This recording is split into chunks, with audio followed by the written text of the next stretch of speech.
ایران نے اسرائیل پر حملے روکنے کا اعلان کر دیا۔ خبردار کیا کہ لبنان پر دوبارہ جارحیت کی گئی تو مزید سخت جواب دیا جائے گا۔ ایرانی قائم مقام وزیر دفاع کا کہنا ہے کہ جارحوں کو سزا دینے کا سلسلہ جاری رہے گا۔ ایران نے جنگ بندی کی حالیہ خلاف ورزیوں کا ذمہ دار بھی امریکہ کو قرار دے دیا۔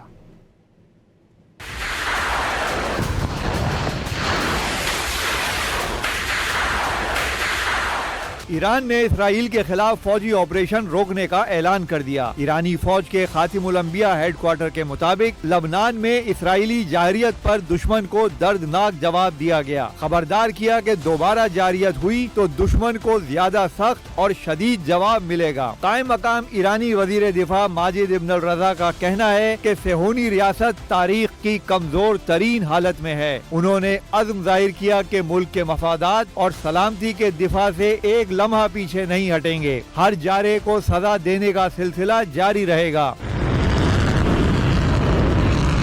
ایران نے حالیہ جنگ بندی کی خلاف ورزیوں کا ذمہ دار بھی امریکہ کو قرار دیا۔ ترجمان ایرانی وزارت خارجہ اسماعیل بقائی نے تہران میں پریس کانفرنس کرتے ہوئے کہا کہ امریکہ حالیہ جنگ بندی کی خلاف ورزیوں کا براہ راست ذمہ دار ہے۔ امریکہ کے ساتھ بد اعتمادی کے باوجود پیغامات کا تبادلہ جاری ہے۔ اسماعیل بقائی نے کہا کہ امریکی عشیر بعد سے ہی اسرائیل جارحیت کر رہا ہے۔ جنگ بندی کی مسلسل خلاف ورزیوں پر خاموش نہیں رہ سکتے۔ واضح کیا کہ جنگ بندی کے پابند تھے لیکن اسرائیل نے خلاف ورزی کی۔ امریکہ اور اسرائیل کی نیت پر پہلے ہی شک تھا۔ انہوں نے واضح کیا کہ ملکی سلامتی اور مفادات کے دفاع کے لیے تیار ہیں۔ اسماعیل بقائی نے مزید کہا کہ لبنان میں جنگ کا خاتمہ جنگ بندی معاہدے کا حصہ تھا۔ جب جنگ بندی کی خلاف ورزی ہوتی ہے تو سفارتی ٹریک بھی متاثر ہوتا ہے۔ انہوں نے واضح کیا کہ ایران نے سعودی عرب پر کوئی حملہ نہیں کیا۔ ایرانی مسلح افواج جب کارروائی کریں گی تو اس کا اعلان بھی کیا جائے گا۔